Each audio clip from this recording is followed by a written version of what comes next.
Welcome to the Brian Murray Show, a real estate show, New Jersey style.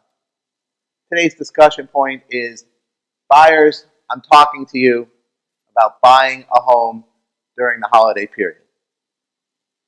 Imagine that the cycle for buying a home is very cyclical. So it starts with a lot of homes for purchase and a lot of buyers at the beginning of the year, and then as we kind of get towards the end of the year, it slows down, so it kind of squeezes at that point. And here we are coming into the low point of the year for homes for sale and also buyers out there.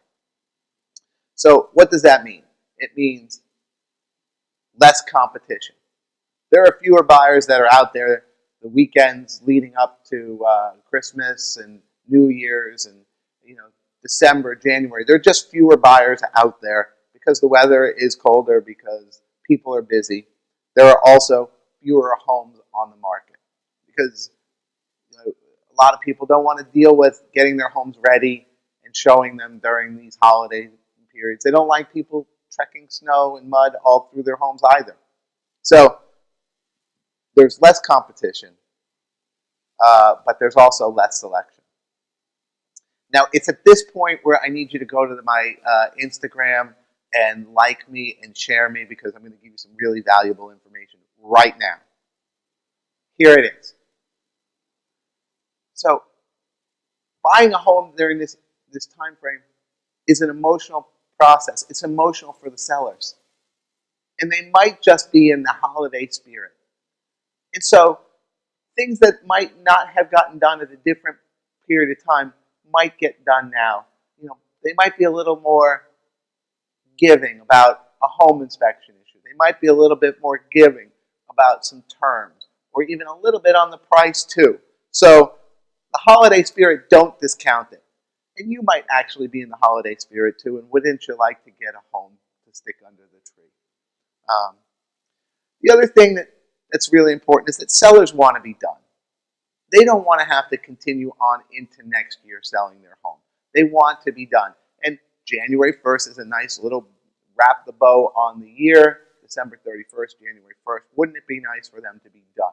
Their home's sold or under contract, and they can move on with their lives, and you can move on with your lives. So my recommendation for you is stop shopping and start shopping.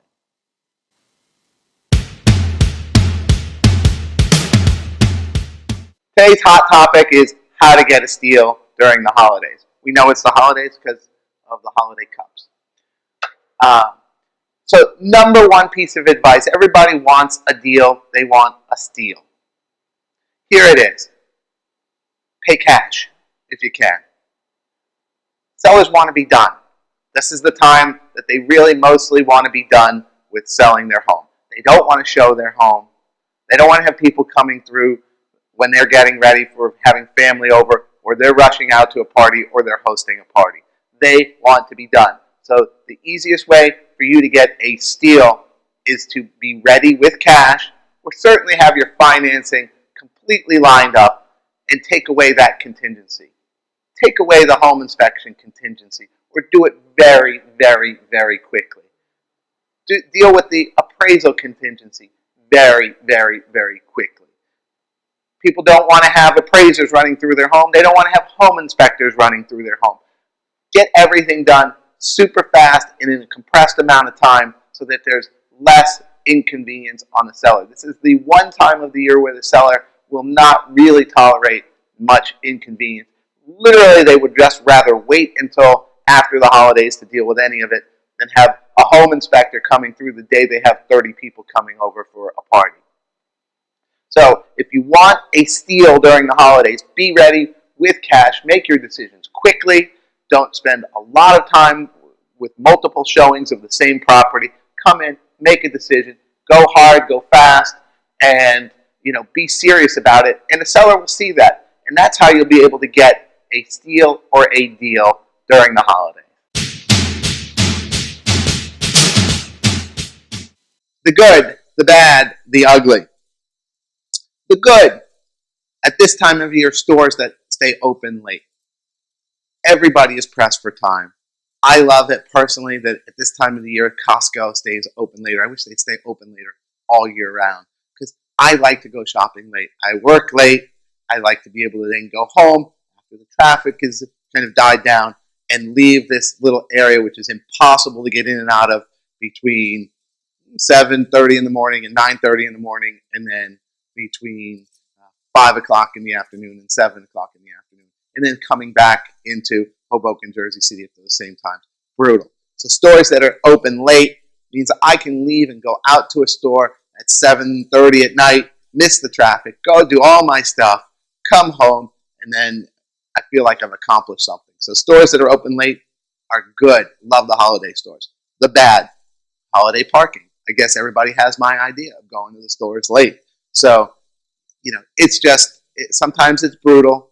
My strategy is to just park as far away as possible where there's a spot and walk, because it's a lot easier for me to walk the extra 5 minutes than to drive around and around and around for 25 minutes hoping I'm going to get a spot, within a couple of 100 yards of the store. I don't really understand why people do it, but I'm glad they do it so that there's a spot out there for me to get, a quarter mile away. The worst of the parking garage is where you have no choice. The holiday parking, that would be really bad. And then the ugly are storefronts, now that we're getting into the winter holiday time, that don't shovel. It drives me crazy. It's like, or they kind of half-ass it. It's like, look, when it snows, when it's icy, put the rock salt down, shovel. Don't make me kind of go from like walking on a regular sidewalk to then like have to gingerly go through this thing and then they kind of look the other way. Where are the cities cracking down on this? That's the ugly segment today.